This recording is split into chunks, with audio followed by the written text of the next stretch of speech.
Welcome to CEIBS Executive Lunch Series, Conversation with CEOs. Today we are talking with Isabel Mahe. Isabel is Apple's Vice President and Managing Director of Greater China, reporting to CEO Tim Cook and CEO Jeff Williams. She provides leadership and coordination across Apple's Greater China team and is also neighbor of CEIBS, living close to our campus here in Shanghai. So Isabel, thank you so much for being here with us and sharing your time with us. My first question for you actually is a big question. I know Apple has, in a way, transformed the world, yeah? But more talking about you, what positive impact do you aspire to bring to the world? First of all, thank you so much for having me. What an honor for me to be here. My own aspiration really is derived from the mission statement of Apple. We really believe in delivering the best products in the world, but also leave the world a better place. And I truly, wholeheartedly believe in that. So I do aspire to leave the world a better place than we found it, and hope to also enable others to do the same. On a personal level, I have 4 kids, so I do hope my 4 children could learn the value of contributing to the community with their talents. I hope I can make the deepest impact on both my family and also enable the people at Apple to really do their lives' best work. Now it's becoming more and more important for organizations, this principle-based vision.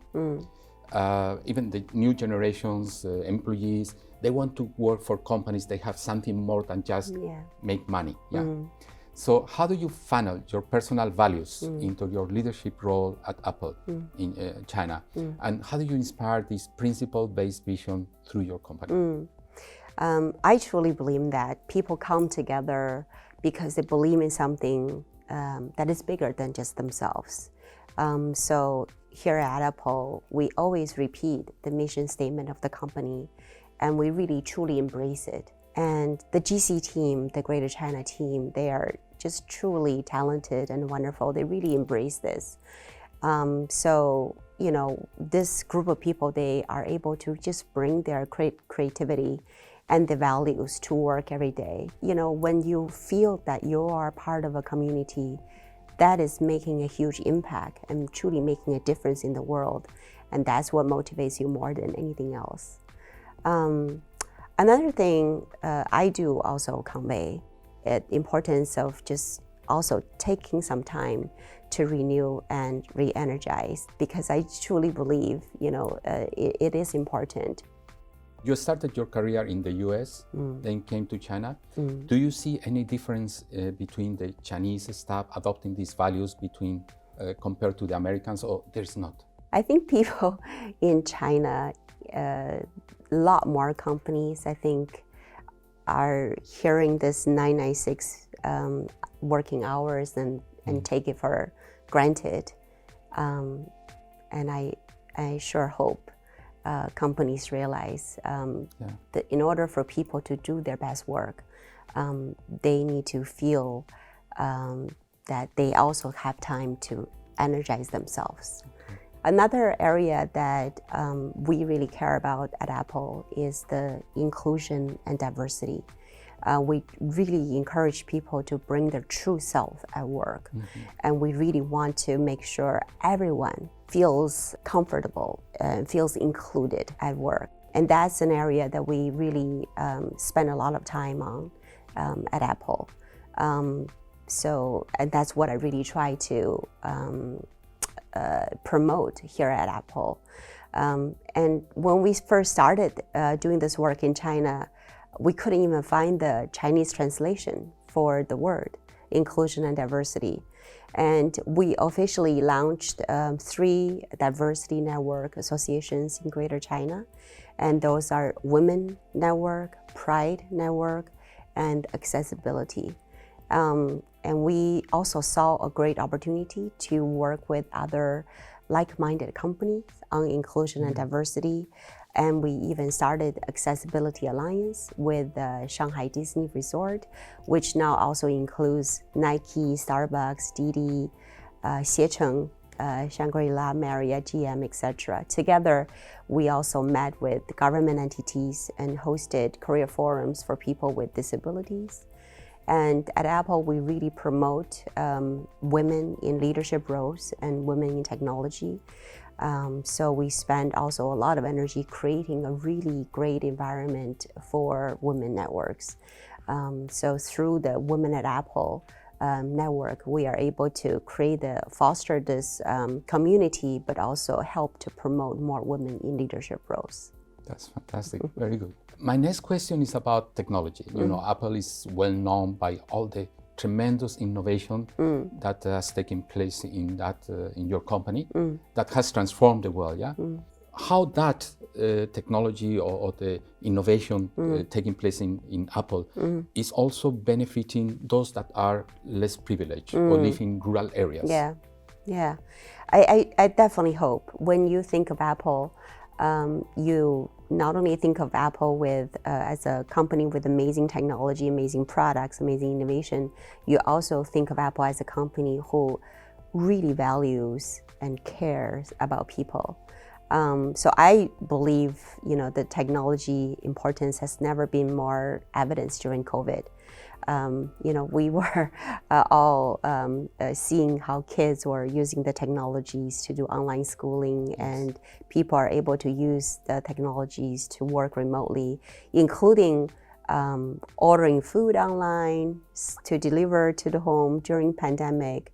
So I believe this pandemic really is accelerator for digital transformation, and I really see some of that transformation continue even when the pandemic is over.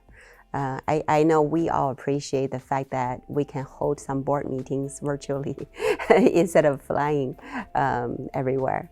I really think technology can make the rural feel urban and make the urban feel rural, and none of this can happen actually without education. So at Apple, we really believe education is the greatest equalizer. So 3 years ago, we launched 智慧计划. We're still trying to figure out a name for English. So it's a trademarked initiative that really incorporates many of our education initiatives. And these initiatives range from the 0 to 3 childcare training to bringing our free, everyone can create and everyone can code curriculum, to migrant schools, to coding classes for our supplier factory workers, all the way to our app contests for both K-12 vocational schools as well as university students. And during COVID, with our partnership with the China Development and Research Foundation, more than 140,000 students have benefited from online curriculum, iPads, and various training programs. We also continue this education in our beautiful stores. Through our Today at Apple sessions, anyone can come and take classes or learn just how to use your Apple products for free. Our stores help creators follow their passion, help the elderly connect more easily in this digital world, and help our children learn the language of tomorrow, coding. My next question is about innovation, but not so much about innovation in the lab, but innovation in the organization. What are the conditions necessary to have this culture of innovation within the workplace in your company? I think first and foremost, you really want to make sure you have diversity. I think diversity is critical to innovation, and also is really essential to Apple's future. So you really want to make sure you bring people from diverse background, but you also bring people who care, who pay attention to details, who are willing to debate, who are willing to nurture sometimes the smallest ideas, and not to laugh at it. Because a lot of times innovation stems from ideas that at the very beginning could be extremely fragile. And if at the very, very beginning, people kind of say bad things about it, and then it won't have room to grow. So I think you also need to create a culture where people are willing to take risks, willing to have failures. And if you have never failed at any attempts, that means you really haven't taken enough risks. At Apple, we not only care about the results, the what you did, we also care about the how, how you did it, how you come about doing it. So it's both the culture and the work results. Both are important. I think when you care about that, when you cultivate that culture, then we always joke that it becomes the DNA of our employees. Everyone strives to do that. Everyone cares about the final customer experience. No matter how challenging the process is, no matter how difficult the problem seems, and people strive on making the impossible possible, people strive on making our work more challenging and yet producing such a seamless experience for the final customers. So I think by creating this culture, people embody it, and it really just truly becomes the DNA. And the challenge, of course, is as you scale, as the company scale, how do you continue to do that? And that really is through this continuous emphasis on the importance of this culture. We talk about it. When we do final performance reviews, we evaluate people based on it, and we really discuss it. And I think that the more senior people also shows up, can do it by example. So yeah, that's how we do it. Another topic that is becoming very important nowadays is sustainability. And many companies, they are putting focus on their impact on the environment, society. Now, CEIBS is also very concerned, very focused on that topic. This week we have the MBA Social Impact Week. And one of the topics that we are discussing is the Chinese government ambitions to target to achieve carbon neutrality by 2060. How is Apple preparing for that dramatic change? Well, I'm proud to announce Apple is actually already carbon neutral. Okay. But what's even more important is by 2030, all of our products will also be carbon neutral. Okay. So fighting climate change is really something that Apple takes very, very seriously. We design products from recycled materials. iPhone 12 models were designed with the environment in mind. And for the very first time, all the iPhone 12 models utilize 100% recycled rare earth elements in all of our magnets, including the camera, the tap engine, the MagSafe, as well as all of our MagSafe accessories. We're also removing, I'm sure you have heard, power adapter and earpods from the iPhone packaging, really further reducing the carbon emissions and really avoiding the mining and use of precious materials, which also interestingly enables much smaller and lighter packaging and allows for 70% more boxes to be shipped on a pallet. In fact, ever since 2015, Apple has been generating clean energy for 100% of our operations in China. Wow. And in 2019, 44 of our manufacturing partners committed to power all of their Apple production with 100% clean energy. So our work on environment is really multifaceted, especially in China. We have solar and wind power projects. We have managed forestry projects to ensure we have renewable sources for our packaging, and we also have clean water projects. We're partnering with our suppliers to make industry-wide progress outside of factory walls and beyond our own supply chain. We now have 2030 commitments from over 70 suppliers who promise to use 100% renewable energy for Apple production, which is equivalent to nearly 8 gigawatt in commitment to power the manufacturing of our products. Once this is completed, these commitments would avoid over 14.3 million metric tons of CO2 generated annually, which is equivalent of taking more than 3 million cars off the road every single year. We're also building capacity to lower emissions by providing access to our supplier clean energy program, as well as our China Clean Energy Fund, through which Apple and our suppliers are jointly investing $300 million in clean energy projects.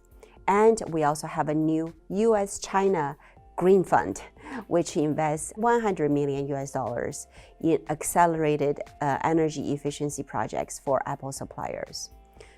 We have also achieved zero waste in all of our final assembly facilities worldwide by diverting 1 million tons of waste from landfills in just 3 years. And that's enough to cover over 4,000 soccer fields with 3 feet of waste. Wow, I'm so impressed. Yeah, because usually when I ask these questions, I get principles, but you come with facts, with realities, and you are really ahead of many other organizations. Yeah? So congratulations for that. Now, another important topic is education. I know that you are very much interested in education. For instance, I know somebody told me that you sponsored a scholarship at your alma mater to pave the way for women to pursue technical careers. Why did you do that? I have to say, I wouldn't be here today without the education. So I'm really, really grateful to the education I received, and also the generosity of people who really care about education and help support scholarships that I received. So I strongly believe education is critical to helping people achieve their full potential. And and I want to definitely commend all of your students for continuing their education. I personally really enjoyed getting my MBA, the collaboration of the teamwork, the case studies, and the opportunities to hear other people. I don't know if you know my story of going to Canada. My dad, who was a visiting professor in Canada, was actually founded a school for my elder sister, who is 6 years older than me. She didn't want to go. She had a boyfriend at the time in China, so she didn't want to leave China. I was 15, 16 at that time. So I raised my hand and said, I want to go. And my dad said, well, you're way too young. I said, no, but I really want to see the world. I really want to pursue an education, in the West, and I could do this. So finally, I convinced them to let me go. 6 years younger than, the sister that they were planning to send to Canada. At first, I also didn't know much English. And, since my dad decides to stay with me instead of coming back to China, the company that hired him decides there's no more position for him. They really want to send him back to China to help the company. So we basically had very little money. He lost his job. And I basically told my dad I would help to pay for our living allowances. So I basically learned how to speak English working in restaurants, bussing tables, and study late at night, and had multiple waitressing jobs, and selling shoes. I mean, pretty much did many things. All of these experiences allowed me to basically mature much younger. And when I got my scholarship to go to SFU, that's something that I truly appreciated. I felt like my dad gave up so much for me. He was a professor in China. He gave it up, and he also had to take on, jobs like a pizza delivery person or working at gas stations after he lost his job. So I feel like he gave up so much in order for me to get a better education. So when he passed away, 11 years ago, in a way to honor him, and also in a way to give back, which is why I established the scholarship in his name, but it's for women in both engineering and computer science. I think he'll be so proud. Yeah. That's very good. Thank you for sharing this story. Yeah. Going back to your career, you made this transition from the engineering background to leadership. Yeah. What can other people learn, young generation learn from your example? Well, my own transition into leadership, it just feels like a fairly natural progression. But of course, they're guided by just kind of finding what my mission in life is, and by something that Steve Jobs once asked me. Steve Jobs was the one who convinced me to leave Palm to join Apple. When I wasn't sure that that's what I wanted to do, since I was fairly deeply rooted with my older company, he challenged me to ask myself, what would make a bigger impact in the world? And of course, convinced me that by joining Apple, I would make a much bigger impact in the world than by staying at Palm. And I think he was right. Very good. But I think you won't be able to find your mission if you don't believe in yourself. And I also think you can only build that confidence by overcoming the challenges, and also by working hard. So, as I said earlier, life wasn't easy for me when I arrived in Canada. And I learned that life can be challenging, but I also learned that I just need to believe in myself. And I was pretty hard on myself, but I just didn't want to give up, because I knew one day people will finally see my potential, and instead of bussing tables, waitressing, I will one day be able to choose what table to sit at.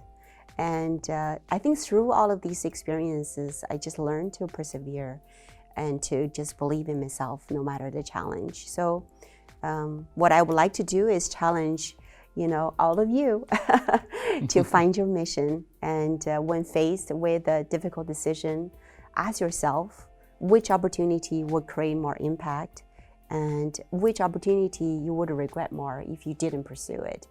In his happiness course, Harvard professor Tanban Shahar says that there are 3 levels of doing things. There's work, there is career, and there is mission. And I truly feel like I found my mission coming to China to lead this team of 14,000 incredible human beings. At CEIBS, we are very proud that in our MBA, the ratio of female is 40, sometimes 45. We're still very close to the 50 perfect ratio. All these female graduates that are dreaming to have a successful career, like for instance you, what type of advice can you give to them? Wow. First of all, congratulations. It's really wonderful to hear a high percentage of women at your programs. It's actually such an important topic for us at Apple. We are also making this kind of progress at Apple. In fact, in China, Greater China at Apple, 40% of our managers are female. So one thing that I always tell my team to do, male or female, is I tell them take a seat at a table. A lot of times in conference rooms, in meetings, I see people sit on the benches closer to the wall versus sit on the boardroom table. So I really think you need to just take the initiative to sit at the table. And taking seat at the table means to engage, to listen, to learn, to speak up, to debate, and whenever possible, also try to make more space for other women at the table. I really think it is at the table where you can inspire change and spark new ideas. And of course, having good company makes a big difference as well.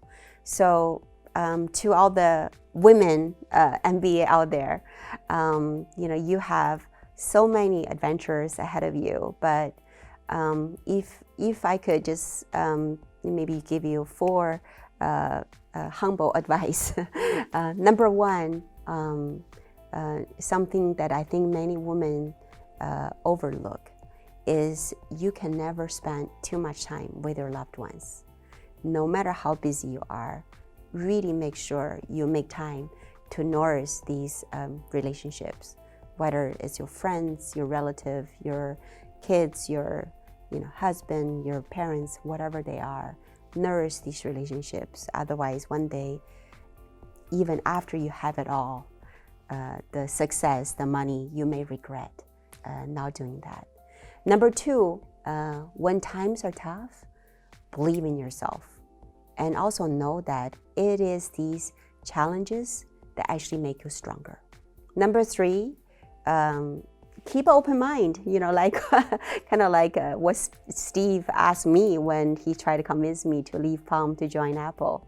When you're faced with a really difficult decision, just ask yourself where you will make a bigger impact in this world. And number four, my wish to every single one of you is that one day you will find your mission in life. Not just a job or a career, but a mission that you truly believe in. Very good. I'm tempted to ask you one last question. You mentioned Steve Jobs a couple of times. Yeah. What do you learn from him?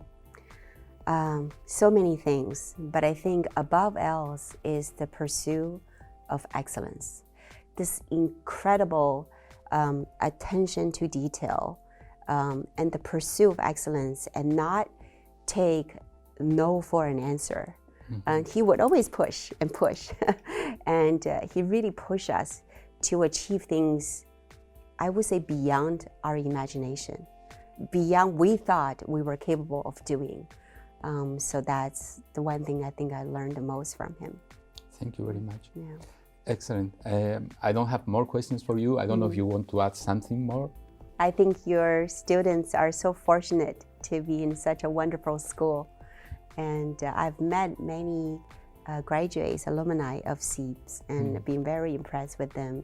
And also really impressed with the camaraderie they demonstrate to each other, even after graduation. They seem to really support each other with each other's new venture. So yeah, very impressed. You also recruit some of our graduates. We do, and we like them very much. Good. We are glad to hear that. Yeah. Thank you. Thank you very much. Thank you.